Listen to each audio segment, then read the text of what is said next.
Good afternoon. I am Andrea Chisholm with the Midday News for this Wednesday, June 6. A special welcome to those of you watching on onespotmedia.com. A 9-year-old girl is dead and a 13-year-old boy in police custody in connection with her murder. The incident occurred in White House, Westmoreland yesterday. The girl, whose identity has not been released, was reported missing about 3:30 when she failed to return from the New Works primary school which she attended. Head of the Westmoreland Police, Superintendent Gary McKenzie, said her body was found in a remote area known as Bog about 10:30 last night. A search was done and she was found in bushes. She appeared to be strangled. Some of her clothes were off. We subsequently carried out further investigations that led us to take another child in custody, that is a 13-year-old male child. And so our investigations have surrounded that particular situation. The 13-year-old boy is also a student of New Works Primary and is from the same community called Brunty. The families are receiving counseling. The trial of two men charged for the May 27, 2015 quadruple murder in Claremont, St. Elizabeth is scheduled to commence in the St. Elizabeth Circuit Court today. The men are Denham Campbell and Andward Hines. The two are charged with the deaths of 70-year-old Ezra Wright, 57-year-old George Brown, 60-year-old Archibald Brown, and 40-year-old Marion Sanderson of Claremont addresses in the Ginger Hill community. 3 of the 4 were killed at a shop owned and operated by Ezra Wright, who was celebrating his birthday and playing dominoes. The 4th man was shot and killed and his throat slashed as the men were making their getaway. A curfew has been imposed in sections of Gregory Park, St. Catherine following a flare-up of violence which left 2 men dead. They have been identified as 44-year-old Anthony Murray and 56-year-old Leonard Finley. A 25-year-old man who was shot several times has been hospitalized. The curfew began about 6 o'clock yesterday evening and will remain in effect until 6 p.m. tomorrow. The boundaries are north along the Dyke Road from the roundabout to the intersection of Portmore Villa Boulevard and the Dyke Road, south along the train line from the Dyke Road to Municipal Boulevard, east along the Dyke Road from the intersection of Portmore Villa Boulevard to the train line in the vicinity of the NWC sewage plant, and west along Municipal Boulevard from the train line to the roundabout.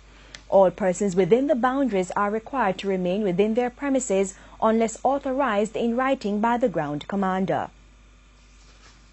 Tempers flared at this morning's sitting of Parliament's Public Administration and Appropriations Committee PAAC regarding the issue of political hiring at the Tourism Ministry. Officials from the ministry were present. PAAC Chairman Dr. Wickham McNeil said some members employed to the Tourism Products Development Company TPDCO are affiliated with the Jamaica Labour Party. He said this is cause for concern. Just on the list of persons who are now hired at the Tourism Product Development Company. Chairman, I will finish with the road, the sir. President of G2K, Stephen Edwards. You have Tora Hamilton, who is the legal advisor, Chairman, and advisor on gender affairs. Chairman. You have Daryl White-Wong. Chairman. You have Lionel Myrie, who is the former General Secretary. In the ministry, you also have Mr. Wallace, Dr. Wallace beside you, who is a former candidate. Chairman. Mr. Steve Wright, who is a candidate. And I'm asking you, Permanent Secretary, have you changed the terms of how you do employment at the ministry? Chairman, no. Order. No, That is out of order. No. Out of order. Out of order. And we'll sure have more details on that later in the primetime news package. The National Works Agency has provided details on a major road project underway in Westmoreland. The roadworks is being done under the Major Infrastructure Development Program and is being carried out by China Harbour Engineering Company, Czech. There have been several protests here along the Ferris to Maxfield Main Road in Westmoreland over the years. Persons have complained repeatedly about a roadway in dire need of repair. But NWA's Western Region Community Relations Officer Daniel Ricketts says all that is expected to change as the road development work, valued at $24.9 million, gets underway. It's a major effort which will see the complete upgrade of the 14-kilometer stretch of roadway to include extensive road widening. There are several corners along this corridor that proves problematic at times, so we'll be dealing or paying specific attention to these corners where we'll be widening the sections of roadway. We'll also be undertaking the raising of several sections of the roadway, and this will mitigate against flooding, especially in areas, for example, the section of roadway in the vicinity of the Withorn police station. She says an extensive drain system will also be put in, which will reduce or eliminate flooding. The project started in April, with most of the heavy equipment and machinery coming in the past few weeks.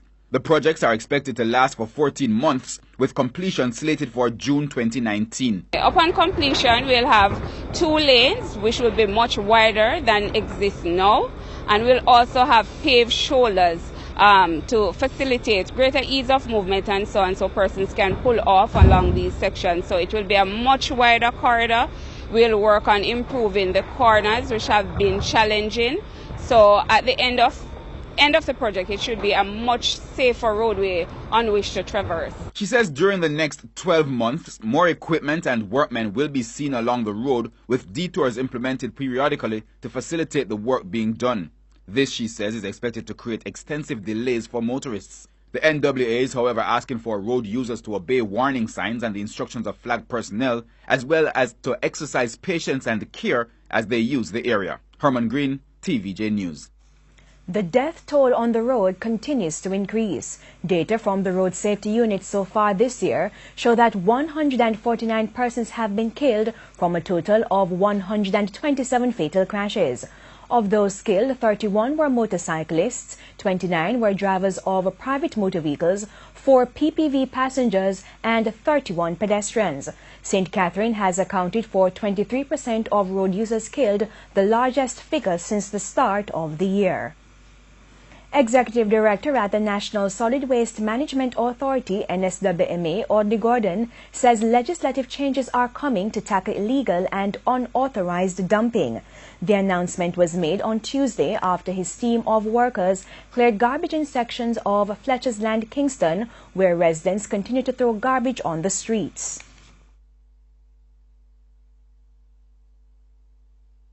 We can't keep directing so much resource to this one little area.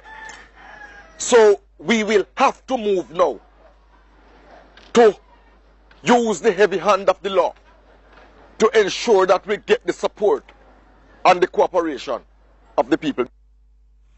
Mr. Gordon added that more civic pride is needed to address illegal waste disposal. Look at what is being done to the environment when we dump between a school and a creche. Where is the heart? Where is the civic pride? Where is the love for neighbor? We cannot continue to do this. Recycle Jamaica is issuing an urgent call for the government to institute more policies to deal with recycling waste, which is affecting coastal areas. The executive director of the Southeast Recycle Division Council says while there has been a recent policy on plastic bags, there is space for more regulations. Policy from government that this is the way we're going to manage our materials, because particularly as we deal with plastic waste and marine debris, it is a policy issue, and there's already policy around plastic bags, but it's not just bags, it's straws, it's bottles, there's lots of material to be managed, and the opportunity is all of those materials, if we can capture them, put them through a program like Shahid has, then we've got, not only are we reducing the marine debris, but we're reducing the use of the virgin materials.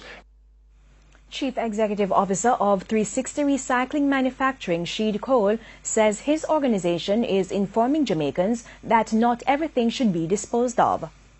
Jamaica has been practicing for a very long time the linear approach to waste management. And we have seen packaging as something to be thrown away.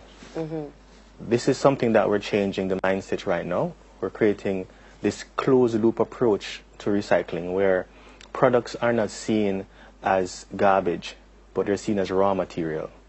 And it's something that we've been constantly researching and innovating of what kind of uses we can find for cardboard, for paper, for styrofoam, for plastics that can end up back in the hands of the consumer all over again.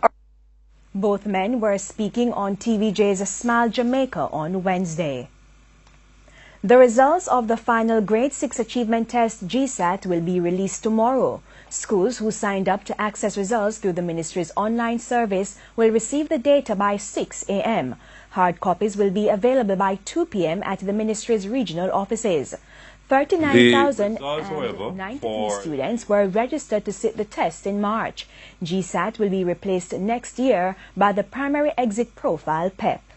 The results, however, for the receiving schools, that are the high schools, we normally stagger. So while the given school, which are the primary level schools, those results, yes, which are the sending schools,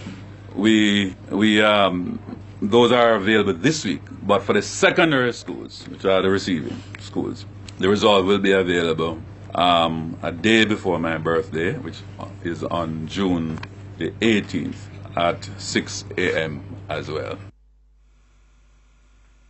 And now it's time for a look at what's coming up in this evening's health report. In the next edition of the health report, we look at maternal mortality. The other kind of situation where you find unintended pregnancies showing up in our statistics is as it relates to social issues.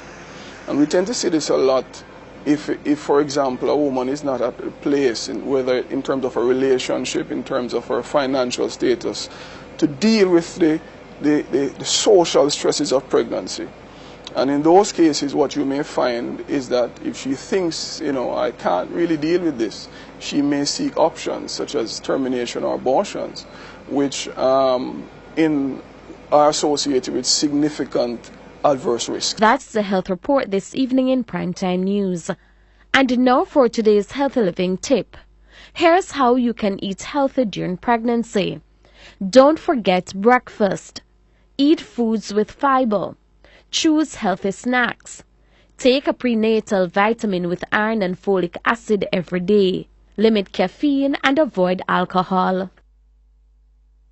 And in news overseas, thousands of people are demonstrating in Jordan over tax hikes and rising prices that have forced that country's prime minister from power. Details from the CNN.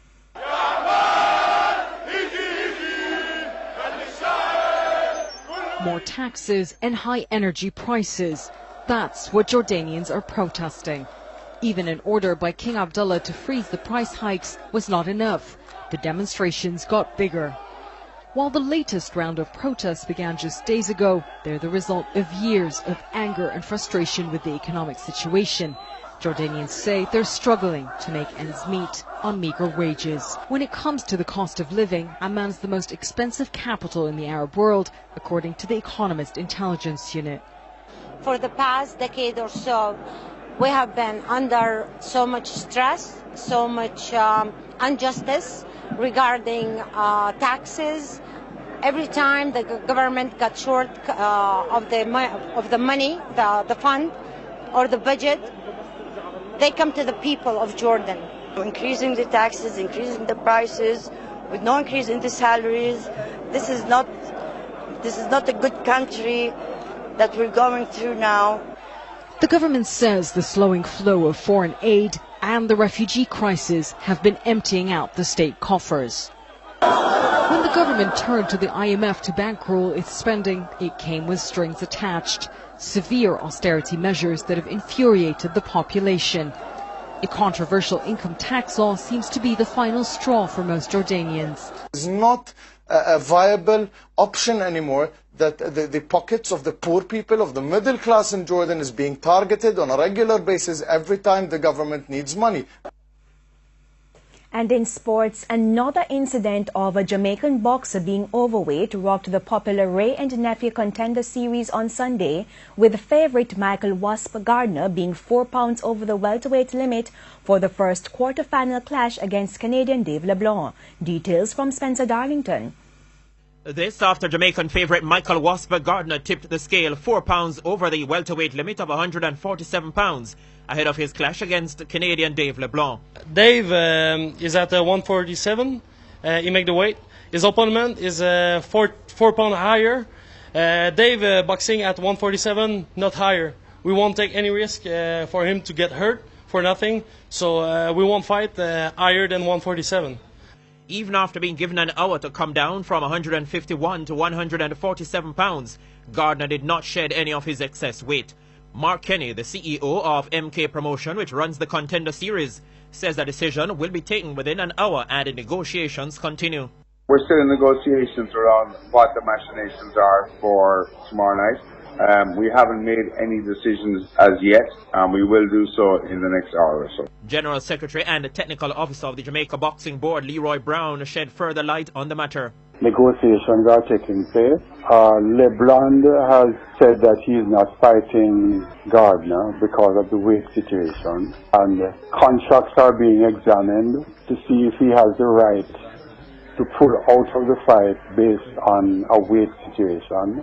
And some other possibilities are being looked at. But right now negotiations are taking place with various parties, and we're hoping to come up with a solution. Because we have to come up with something shortly. In the meantime, Gardner stands ready to fight. I'm in great shape. I've been trying to make the weight, but I'm there and I'm ready to fight. Wednesday night's fight will be aired live on TVJ starting at 8:30. Thank you very much, Spencer. And that incident rocked the Ray and Nephew Contender Series on Tuesday. And that's the Midday News. I'm Andrea Chisholm. Join us at 7 for the Primetime News Package. On behalf of the News, Sports and Production teams, good afternoon.